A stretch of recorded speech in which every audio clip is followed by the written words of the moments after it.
자, 오늘 말씀 예언된 메시아와 교회 탄생 누가복음 29번째 시간이고 이제 10장 25절입니다. 10장 25절. 자, 어떤 율법 교사가 일어나 예수를 시험하여 이르되 선생님, 내가 무엇을 하여야 영생을 얻으리이까? 이제 여기 10장 25절에 한글 성경에는 생략이 되어 있는데요. 원어에는 그리고 보라라는 말이 원래 있습니다. 그리고 보라. 근데 영어로는 보니까 25절 앞에 and behold라고 돼 있죠. 그러니까 이 and behold는요, 지금 이 율법 교사와의 예수님과의 이 대화가 제 앞에 있는 이 70인 제자 파송 사건, 그 다음에 이제 예루살렘으로 올라가시는 그 사이에 시간적으로 연결되어 있는지 안 되어 있는지를 알 수가 없어요. 그러니까 이 and behold라는 것은 이런 식으로 해석하면 될 것 같아요. 그리고 이런 일이 있었다. 앞에 있는 일 다음에 그리고 이런 일이 있었다. 그러면 이 앞에 있는 일과 이 일 사이에 어느 시간적인 연결점이 있는지는 알 수가 없습니다. 다만 누가는 어떤 특정한 목적을 가지고 주제를 묶어서 지금 성경을 이야기하고 있는 것 같이 보여요. 그래서 지금 이제 이동하시는 도중에 이 선한 사마리아인에 대한 이야기가 있었는지 없었는지는 사실은 잘 알 수가 없어요. 대략 추측만 가능합니다. 자, 이 70인 제자 파송 사건 바로 뒤에 일어난 일인지 아닌지 시간적 장소적 배경을 알 수가 없다는 거 알아두세요. 자, 근데 어떤 율법 교사가 와서 예수님을 시험해서 물어봅니다. 여기 시험한다라고 나와 있죠. 선생님, 내가 무엇을 하여야 영생을 얻으리이까? 지금 이 율법 교사는 정말로 영생을 얻고 싶어서 이런 말을 하는 게 아니에요. 보니까 이 예수님을 시험하고자, 그러니까 터놓고 물어보는 것이 아니라 어떤 악의나 흑심을 가지고 예수를 시험하고 있는 것이라고 하는 것이죠. 자, 그럼 율법 교사 질문은 이것입니다. 우리는 이제 영생 그러면 이제 어떻게 하면 천국 갈 수 있습니까? 이렇게 우리는 바로 해석을 하곤 하는데요. 이 당시의 유대인들의 생각에 따르면 영생이란 이렇게 말하면 되겠어요. 제가 어떻게 해야 마지막 때의 의인들의 부활에 참여할 수 있겠습니까? 이제 이 사람의 질문의 의도는 이것입니다. 마지막 때의 의인들의 부활에 내가 어떻게 해야지 참여할 수 있겠습니까? 그리고 나는 그것을 어떻게 확신할 수가 있습니까? 지금 율법교사의 질문은 이것입니다. 우리는 이제 마지막 때 의인들의 부활이라는 표현보다는 뭐 거듭남, 구원받음, 아니면 뭐 지옥 가지 않는 거, 천국 가는 거, 우린 이렇게 좀 딱 결정화 시켜가지고 우리는 생각을 하잖아요. 근데 이런 식의 이제 구원과는 교회가 시작되고 나서 우리가 이제 정리를 한 거고요. 이 당시 유대인들은 거듭난다, 구원받는다 이런 개념에 대해서 불분명했어요. 자, 그리고 아마도 이 율법 교사는요, 이 예수님이 이단 아니야 라고 거의 이단이다 라고 생각하고는 질문을 한 거예요. 내가 어떻게 해야지 의인들 부활에 참여할 수 있습니까? 해놓고는 예수님이 율법과는 반대되는 말씀을 하시기를 기대를 했을 거예요. 자, 예수님께서 아주 똑똑하게 반문하십니다. 율법에는 무엇이라 기록되었으며 너는 어떻게 읽느냐? 이 말은 이런 뜻입니다. 율법은 너의 질문에 뭐라고 대답을 하고 있고 그 말씀에 대해서 너는 어떻게 해석하고 있느냐? 말씀에 뭐라 나와 있고 넌 그걸 어떻게 해석하고 있느냐? 그러니까 말씀에 뭐라고 나와 있는지 그리고 넌 그걸 어떻게 해석하고 있는지 이렇게 이제 여쭤보셨어요.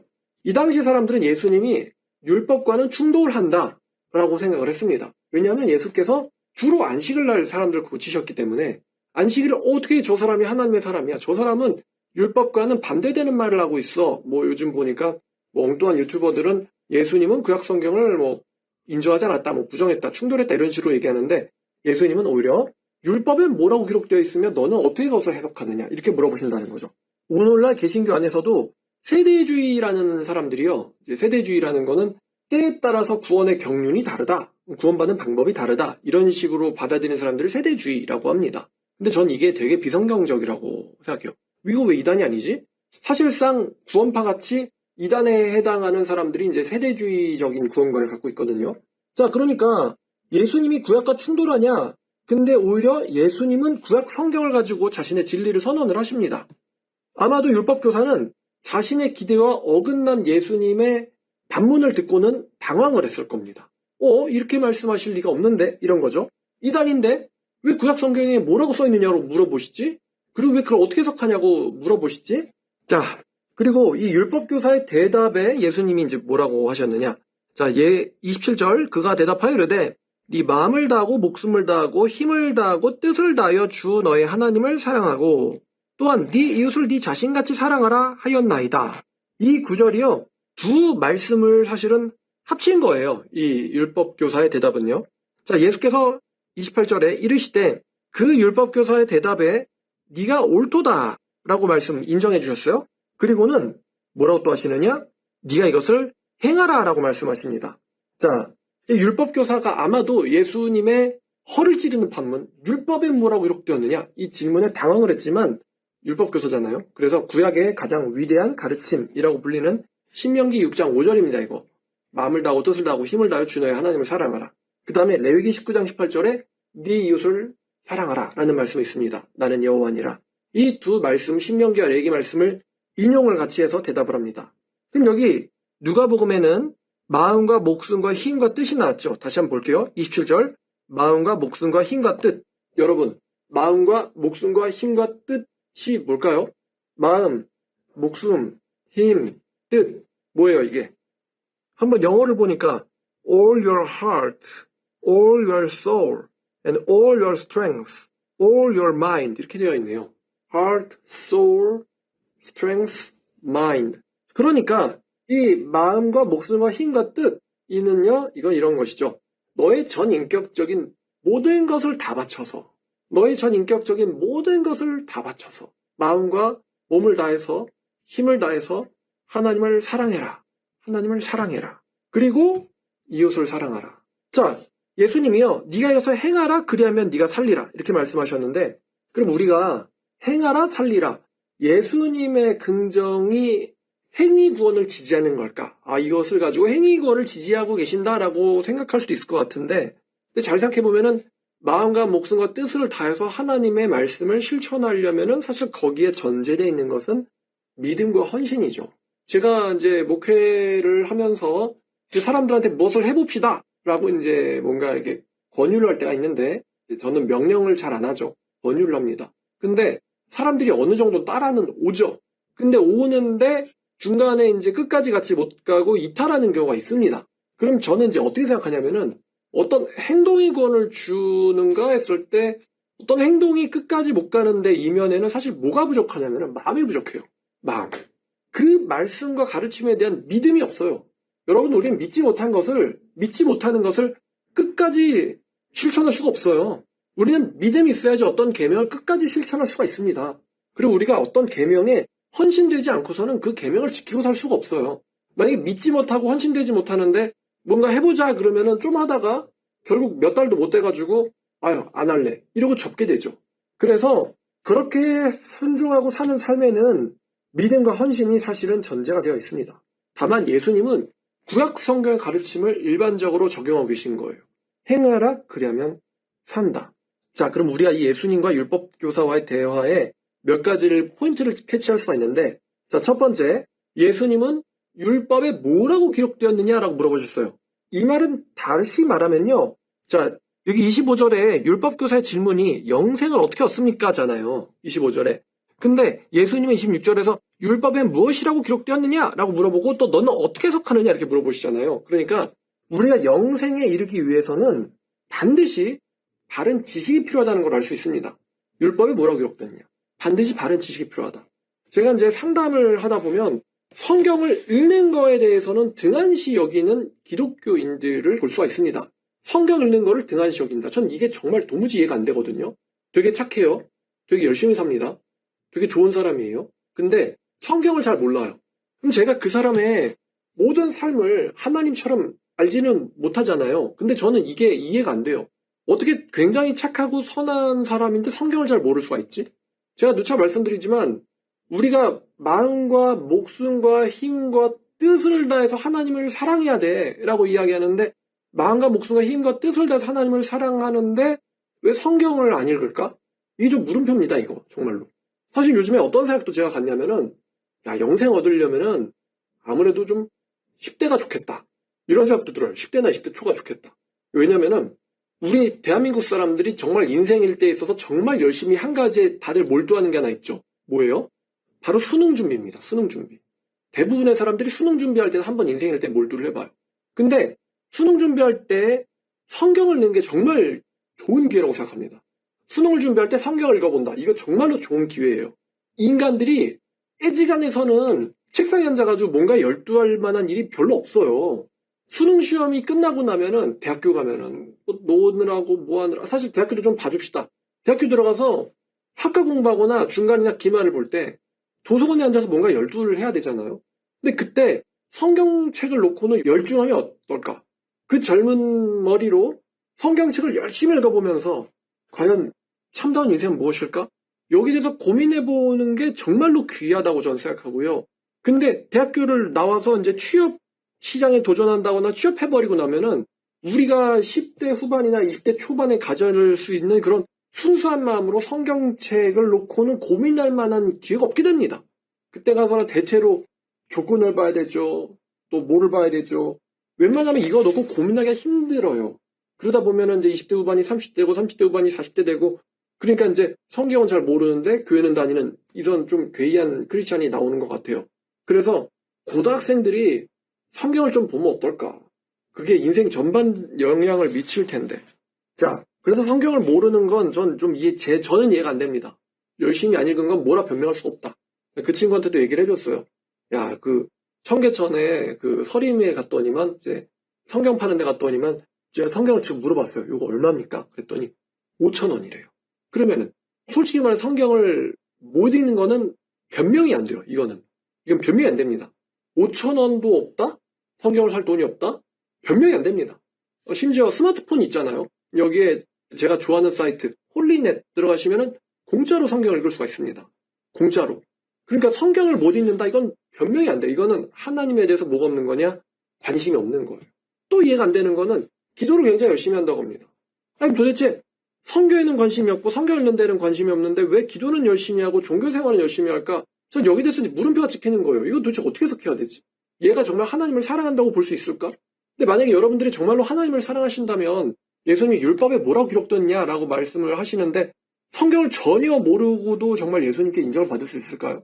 자, 어쨌든 율법에 뭐라고 기록되어 있느냐? 넌 어떻게 알고 있느냐? 그리고 그 구절을 너는 어떻게 해석하고 있느냐? 제 생각에 하나님께서 우리 인간에게 이성을 주신 이유, 뇌와 이성을 주신 이유는 하나님의 말씀을 너는 어떻게 해석하느냐? 이것을 하나님께서는 궁금해하시는 것 같거든요. 마치 하나님이 아담이 뭐라고 이름을 짓는지 궁금해서 보러 오셨다라는 것처럼 이 말씀을 우리 인간들이 어떻게 받아들이고 고민하고 있는가 이 과정을 하나님은 굉장히 중요하게 여기시는 것 같아요. 자, 그래서 너는 뭐라고 읽느냐? 어떻게 읽느냐? 자, 그 지식으로 끝나면 안 됩니다. 28절에 이를 행하라 그리함 살리라. 자, 그러니까 올바른 지식은 반드시 뭐랑 연결돼야 되냐면 뭐랑 연결돼야 되죠? 올바른 지식은 실천과 반드시 연결돼야 됩니다. 예수님 네 대답이 옳다. 근데 너 영생이다라고 말씀하지 않으셨어요. 네 대답이 옳도다. 그리고 이것을 행하라. 그리하면 살리라. 올바른 지식이 있어야 되고 그 지식은 실천과 반드시 연결돼야 합니다. 자, 근데 29절에 이 사람이 자기가 옳게 보이려고 또 다시 물어봅니다. 자, 그러면은 저는요 잘 살고 있는데요. 잘 행하고 있는데요. 도대체 내 이웃이 누굽니까? 이웃이 누구입니까? 자, 여기서 이제 유명한 비유, 선한 사마리아인의 비유가 등장을 하죠. 유다인들은 레위기에 있는 이웃사랑에 대한 구절을 알고는 있습니다. 근데 유대인들은 그 구절을요, 유대인들만을 사랑해라 라는 식으로 해석을 하곤 했어요. 근데 우리가 구약성경은 유대인들만이 인정하는 성경이냐? 이게 이제 많은 무신론자들에 의해서 또 반기독교인들에 의해서 뭐 구약은 굉장히 막 외골수적인 종교, 뭐 이방인 학살의 종교 이렇게 이해를 하거든요. 근데 신명기를 보면 하나님이 이렇게 말씀하십니다. 너는 나그네를 사랑해라. 왜냐면 너도 애굽에서 나그네였기 때문에. 그 말을 염두에 보면은 이제 거기선 너가 애굽에서 외국인이었잖아. 그러니까 너도 외국인을 사랑해라. 이렇게 연결되게 되겠죠. 그러니까 자기 동포만 사랑해라라는 가르침을 구약 성경은 주고 있지 않아요. 자, 어쨌든 이 유대인들이 이웃이라는 개념이 굉장히 옹졸한데 유대인들의 입장에서, 그러니까 유다인들의 입장에서 사마리아인이라는 것은요, 대제국 아시리아 아시죠? 아시리아에 의해서 이제 아시리아가 점령한 나라를 강제로 이주를 시켰거든요. 이주를 시킨 다음에 섞어버리는 거예요, 피를. 자기네들의 이제 대항하지 못하게 하려고 피를 섞어버립니다. 그래서 저 나라 땅 가고 너는 또 저 나라 땅 가. 그래서 강제 이주한 다음에 통혼을 시켜버려요. 그래서 피가 완전히 이제 섞여버립니다. 유대인들 입장에서는 사마리아인이라는 것은 피가 더럽혀지고 난잡해진 종족이다. 이렇게 인식되어지고 있습니다. 그래서 유대인들은요, 사마리아인들을 개와 돼지처럼 부정한 짐승 취급을 했습니다. 심지어 사마리아인이 있으면은 그 자리에는 같이 앉지도 않았어요. 유대인들은요. 같이 앉지도 않았다. 그러니까 요한복음에서 예수님이 사마리아 여자에게 물을 달라 하니까 그 여자 굉장히 놀라죠. 왜냐면 정말 짐승 취급을 하는 사람인데. 자, 근데 이제 우리 또 재밌는 생각을 해볼 수가 있는데 북이스라엘이 멸망 언제 했냐면 기원전 722년이 합니다. 근데 722년에 사마리아인들의 피가 섞인 거랑 지금 예수님은 이때로부터 750년 뒤에 지금 사람이거든요. 750년 뒤에요. 야, 이거 대단한 것 같아요. 어떻게 750년 동안 사마리아인 부정해. 사마리아인 부정해. 정말 유대인들이 앙심을 품으면은 1000년도 가겠다 싶어요. 750년 전 사건인데 쟤네들은 더러워. 쟤네들은 더러워. 이런 거 750년이나 생각할 수 있다는 게 참으로 대단합니다. 자, 근데 또 하나 재밌는 이야기를 해드릴게요. 선한 사마리아인의 비유의 배경이 될 만한 실제 사건이 있습니다. 뭐냐면 자, 열왕기하 28장을 보죠. 열왕기하 28장. 자, 열왕기하 28장에 사마리아인들이 어떤 행동을 했는가에 대해서 좀 흥미로운 사건이 하나 있습니다. 자, 기원전 735년에 왕이 된 아하스라는 사람이 있는데, 자, 28장입니다. 역대하.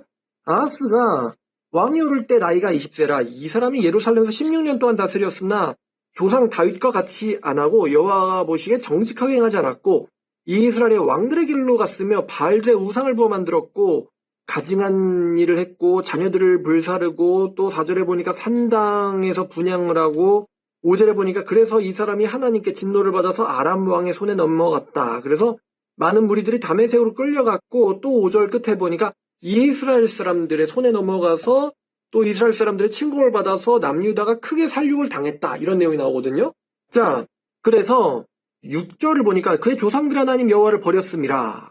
르말리 아들 베가가 유다에서 하루 동안 용사 12만 명을 죽였으며 에브라임의 용사 시그리는 왕의 아들 마아세야와 국내 대신 아스리감과 총리 대신 엘가나를 죽였더라. 여기 보니까 이스라엘의 침공을 받아서 유대인들, 그러니까 남유다 사람들이 12만 명의 전사, 그러니까 12만 명이 전사합니다. 많이 죽었죠?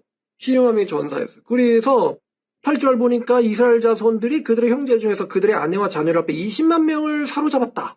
많이도 잡혔죠? 20만 명을 사로잡아가지고 그들의 재물도 노력해서 사마리아로 끌고 가는데 근데 사마리아에 누가 있었냐면 여호와의 선지자가 있었대요. 사마리아에 여호와의 선지자가 있었으니 이름이 오데시라. 그가 사마리아로 돌아오는 그 이스라엘 군대에게 뭐라고 말하냐면요. 여호와께서 유다에게 진노하셨기 때문에 너희 손에 넘기셨거늘 너희가 노기가 충전하여 살육을 하고 이제 또 너희가 유다와 예루살렘 백성들을 압제하여 노예로 삼고자 하는도다. 그러나 너희는 너희 하나님 여호와께 범죄함이 없느냐? 그런즉 너희는 내 말을 듣고 너희의 형제들 중에서 사로잡아온 포로를 놓아 돌아가게 해라. 그러니까 지금 유다인들을 가리켜서 남유다 사람들을 형제라고 가리키고 있죠. 형제들을 놓아서 돌아가게 하라. 여호와의 진노가 너에게 임박하였느니라 한지라. 그러니까 이제 전쟁에서 동포들을 죽이고는 그냥 20만 명이니까 여자들, 애들 다 끌고 온 거예요. 그래가지고 굉장히 이제 흥분해 있는 사람들한테 선지자 오데시 가서 용감하게 선언을 합니다. 너네가 지금 동포를 끌고 잡아오니 너희가 여호와의 진노를 받지 않겠느냐? 그러니까 이제 이 흥분해 있던 이스라엘의 전사들이 에브라임의 자손의 이제 12절입니다. 우두머리 몇 사람 곧 요하난의 아들 아사랴와 누가 전장에서 돌아온 자들을 막으며 그들에게 이르되 너희는 이 포로를 이리로 끌어들이지 못하리라. 너희가 행하는 일이 우리 여호와께 허물이 된다. 우리의 죄와 허물을 더하게 하려 함이로다. 우리의 허물이 이미 커서 여호와의 진노하심이 이스라엘에 임박하느니라 하매 이에 무기를 가진 사람들이 포로와 노력한 물건을 방백들과 온 회중 앞에 던지라. 이 위에 이름이 기록된 자들이 일어나서 포로를 맞고 노력하여 온 것 중에 옷을 가져다 포로들에게 입히고 포로들에게 신발 신기고 포로들을 먹이고 마시게 하고 포로들에게 기름을 발라주고 그 중에 이제 약한 자들은 나귀에 태워서 데리고는 종려나무 성 여리고에 이르러 형제에게 돌려준 뒤에 사마리아로 돌아갔더라. 그러니까 정중히 다시 원래 자리로 모셔. 그래서 다시 이제 들어주고는 자기들만 사마리아로 돌아왔다 이거예요. 그러니까 원래 이제 정복했으면 지배하는 건데 이 사마리아 사람들이 남유다 사람들을 불쌍하게 여기고 또 여호와의 경고를 받고는 하나님을 두려움으로써 남유다 사람들한테 자비를 베풀었다라는 것이죠. 입히고 먹이고 발라주고 태워가지고 다시 원래 마을로 돌려보내주고 같이 간 거예요. 돌려보내준 다음에 자기들은 사마리아 돌아왔다. 친절하죠? 직접 배송을 해줬어요. 자, 이런 맥락, 사마리아인이 어떤 일들을 남유다 사람들한테 했는가. 자, 그런 맥락 가운데서 다시 누가복음 10장으로 갑니다. 자, 30절.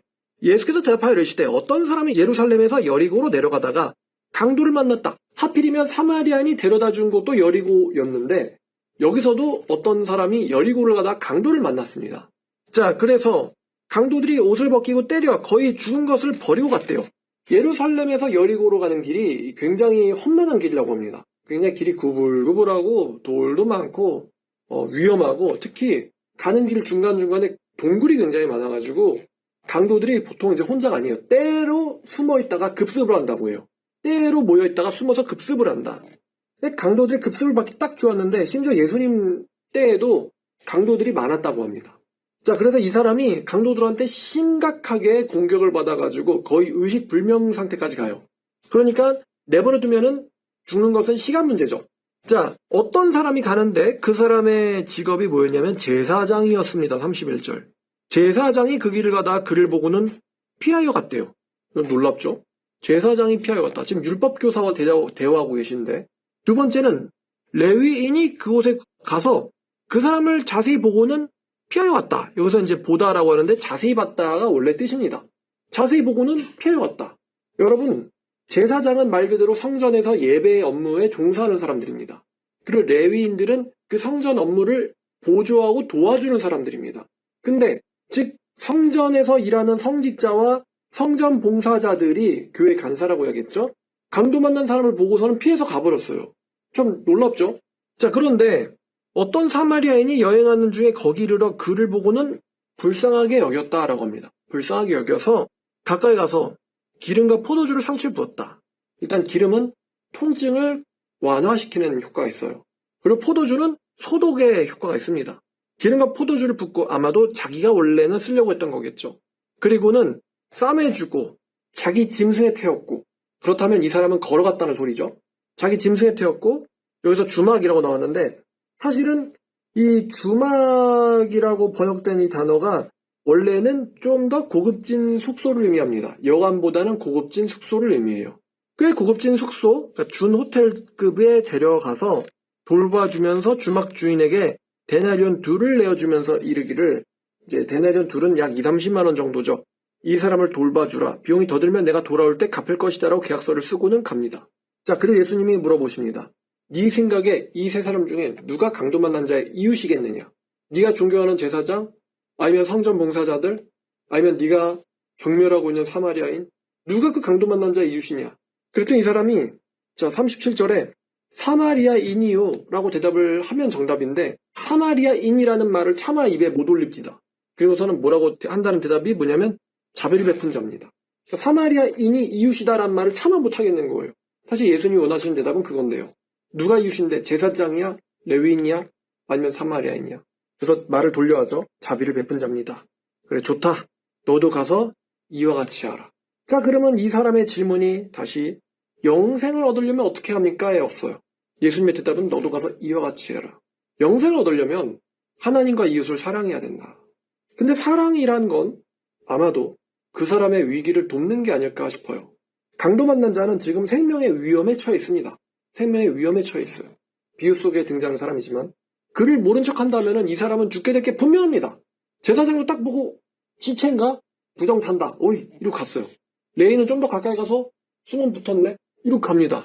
근데 전 이 상황을 보면서 도대체 이 제사장들과 이 레위인을 어떻게 해석해야 될까? 이 사람들한테 하나님 앞에서라는 개념이 있나?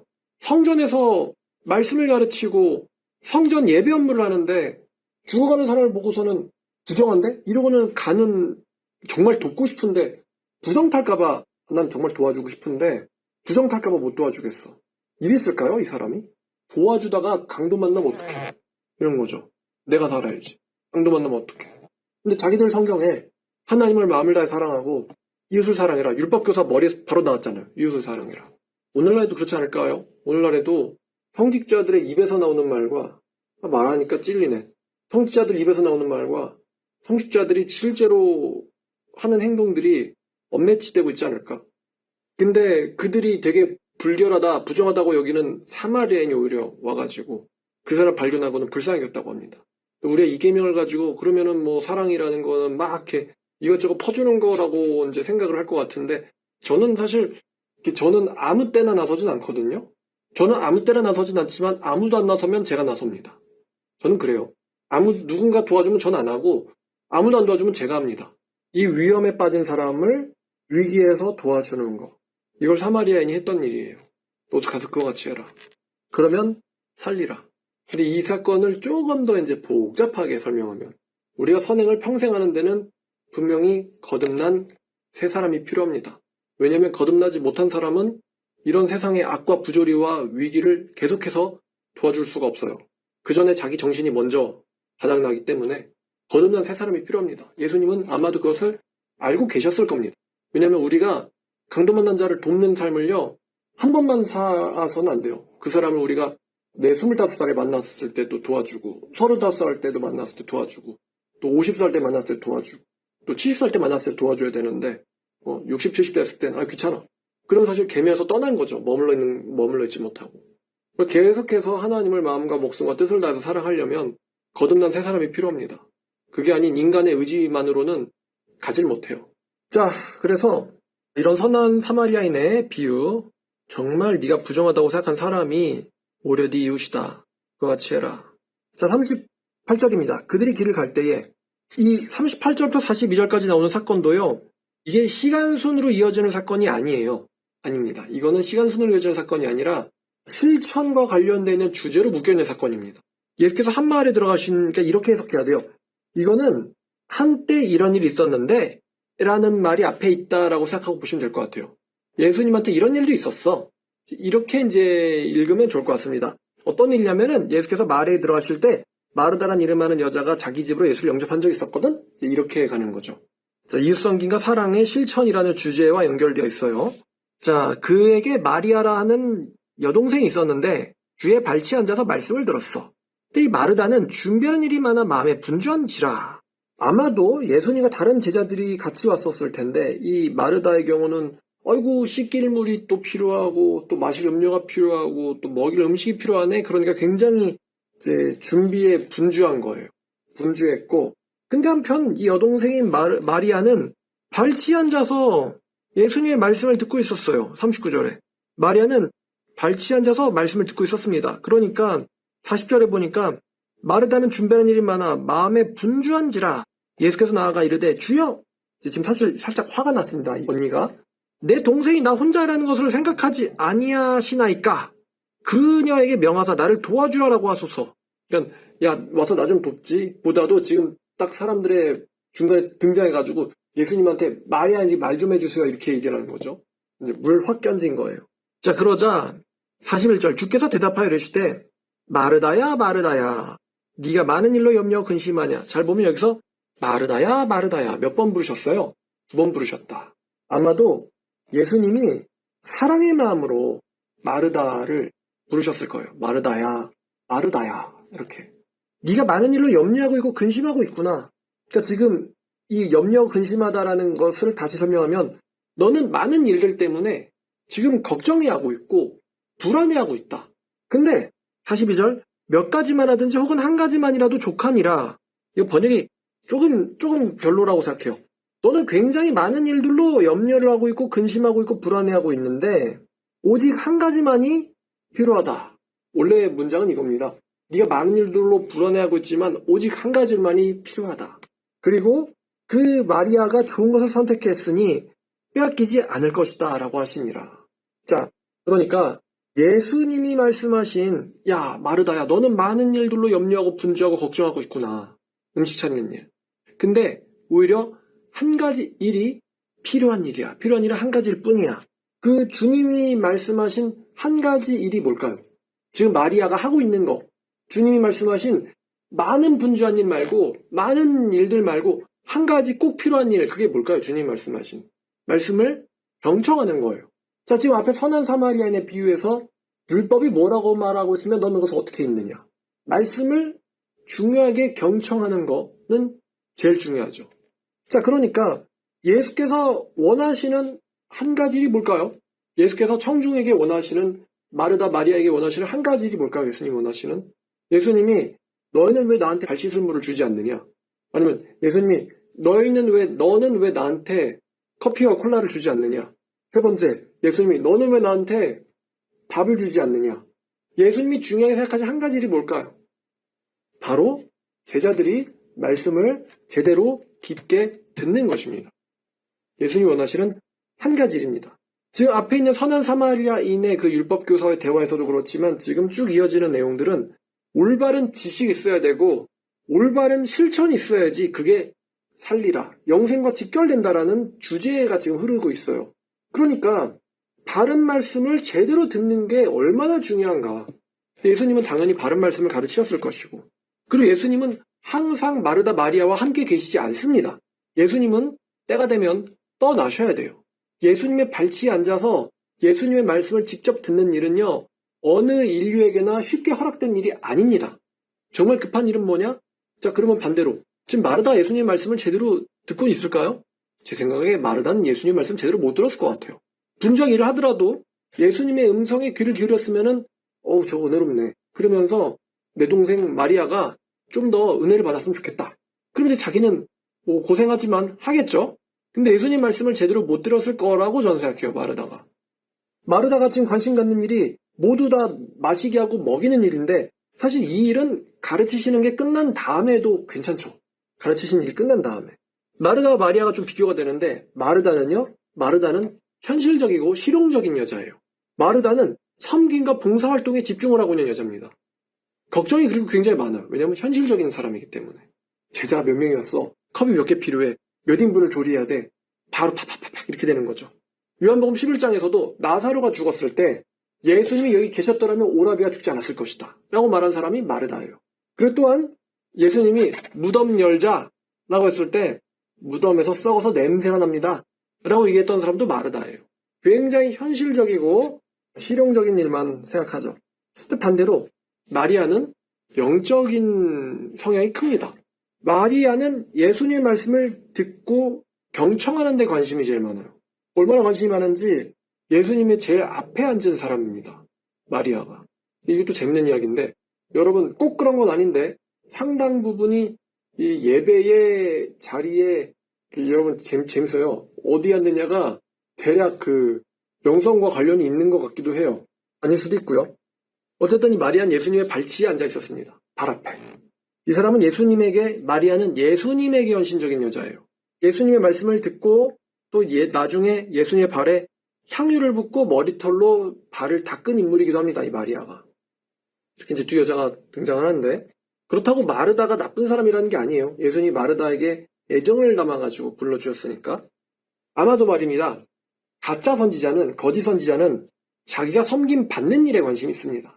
자기가 섬김받는 일에 관심이 있지만 진짜 선지자는 그들이 말씀을 듣는 일에 관심이 있습니다. 그렇지 않나요? 가짜 선지자는 자기가 대접받는 데 관심이 있고 진짜 선지자는 그들이 말씀을 듣는 데 관심이 있습니다. 중요한 건 예수님이 어떤 메뉴를 드시느냐가 아니에요. 중요한 건 그들이 예수님의 말씀을 깊이 있게 듣고 있느냐죠. 그게 예수님에게 중요한 일입니다. 자, 그럼 오늘날로 오면 어떨까? 여러분 교회에 참으로 봉사가 많죠. 특히 이제 식당 봉사가 이제 교회에서 제일 큰 봉사 중에 하나죠. 뭐 식당 봉사만 있습니까? 뭐 행사할 때 여러 가지 일이 있는데. 근데 저도 제가 교회를 직접 청소를 하거든요. 근데 성도들이 와서 말씀을 듣는 것을 저는 연상을 하고 떠올리면서 청소를 합니다. 이 자리엔 누가 앉아서 어떻게 말씀을 듣겠지? 이라는 생각을 하면서 청소를 해요. 성도들이 와서 좋은 공간에서 깨끗한 공기 마시면서 쾌적한 곳에서 즐거운 마음으로 교회에서 머무시다가 돌아가시는 건지 죽는 거 말고 집으로 돌아가시는 것을 제가 상상을 하면서 청소를 합니다. 교회 공기는 더럽지 않은지. 그러니까 말씀을 듣는 게 제일 중요한데 저도 사실 봉사를 하고 있다는 거죠. 청소를 하면서 이분들이 말씀을 어떻게 즐겁게 잘 들을까를 생각하면서 봉사를 하고 있다는 것입니다. 제가 만약에 필요하다면 나가서 설교를 할 수 있겠죠. 근데 공기가 더러울 경우는 제가 아마 성도님들에게 마스크를 나눠드리겠지만 말입니다. 제가 경험한 교회들을 보면요. 봉사자들이 신앙이 좋기가 어렵습니다. 참으로 아이러니한데요. 아이러니예요. 왜 봉사하시는 분들이 신앙이 좋기가 어려울까?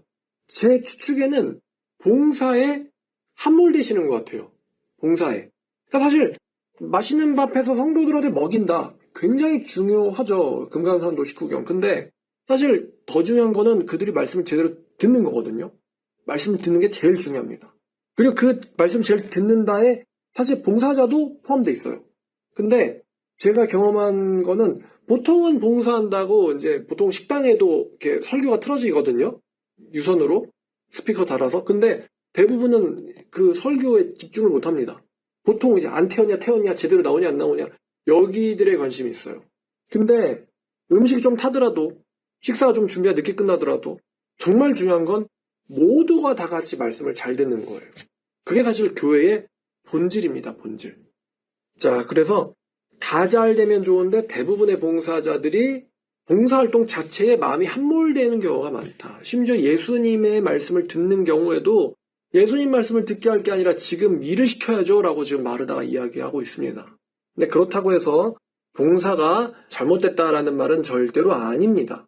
봉사를 할 때 기쁨으로 섬기면서 또 예배의 본질을 놓치지 않으면서 일도 똑 부러지고 야무지게 처리하는 게 제일 좋죠. 근데 그런 사람이 사실 흔치가 않아요. 흔치가 않습니다. 자, 그래서 즐거운 마음으로 예배를 드리시고 또 맛있는 음식을 드시고 또 깨끗하게 치우고 즐거운 삶을 사는 게 제일 좋다라고 생각이 들어요. 제가 한번 실제로 이런 일이 있었는데요. 예전에 교회 탐방을 다니다가 예전에 제가 20몇 살 때 어느 교회를 갔는데 마이크가 소리가 조금 별로였어요. 조금 별로였던 것 같은데 그분이 이렇게 얘기하시더라고요. 아, 마이크가 이러면 은혜가 안 되잖아요 라고 공개적으로 얘기하시더라고요. 근데 사실 그 말이 정말 필요한 말일까? 왜냐면은 은혜를 받는다라는 게 뭐 음질도 좋으면 좋죠. 근데 글쎄요. 왜냐면 우리가 알다시피 찬양은 사람들이 듣고 즐거워하는 게 주목적은 아니잖아요. 찬양은 하나님께서 기쁘게 들으시는 게 주목적이죠. 그럼 하나님께서 너는 준비를 마음을 다해서 뜻을 다해서 열심히 했는데 마이크가 별로라서 별로구나 라고 생각하실까요? 하나님이? 그 사람은 명확하게 사람들을 즐겁게 하려고 그리고 잘했다라는 칭찬 듣고 싶어서 거기 오지 않았을까? 라는 생각이 드는 거예요. 들었어요. 저건 좀 예배의 찬양의 본질을 넘어간 것 같은데? 라는 생각이 들었습니다. 자, 그래서 오늘 말씀이 예배드리는 선한 사마리아인이 제목이에요. 예배드리는 선한 사마리아인. 우리가 이웃도 돕는 것도 중요하고 무엇보다 중요한 건 마음과 목숨과 뜻을 다해서 힘을 다해서 하나님을 사랑해야 한다는 거. 그리고 교회 생활할 때 절대로 본질을 놓쳐서는 안 된다. 하나님 말씀을 듣는데 해가 될 것 같으면 차라리 조금 못해도 좋으니까 차라리 여러분들의 영혼이 풍성해지는 쪽으로 방향을 잡으세요. 예수님은 그걸 기뻐하십니다. 예수님은. 네가 많은 일로 염려하고 분주하구나. 그러나 오직 한 가지 일만이 중요하다. 그리고 그걸 선택한 자를 나는 방해하지 않을 것이다. 라고 예수님께서 말씀하셨습니다. 자, 오늘 말씀 여기까지 예배를 드리는 선한 사마리아인이란 제목으로 누가복음 29번째 시간 가졌습니다. 기도하겠습니다. 하나님 아버지 감사합니다. 우리에게 귀한 시간 주셔서 이렇게 말씀을 나누게 하심에 주님 감사드립니다.